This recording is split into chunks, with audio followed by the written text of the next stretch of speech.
So how have you seen technology and the ability to digitize such technical workflows advance in the industry from when you started to where we are now?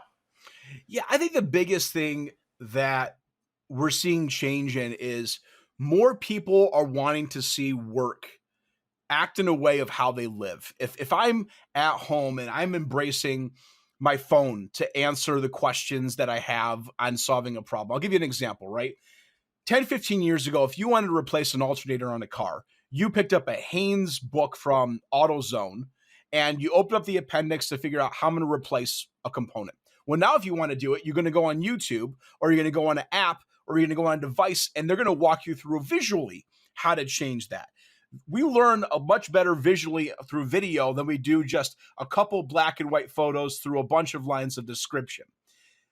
We need to embrace, and we're embracing the technology in a way that becomes a lot more familiar with newer generations. And I think that's the biggest thing we're changing in manufacturing is the technology might not necessarily be new, but to the manufacturing adapting this technology is new. And that's what we're seeing that change in.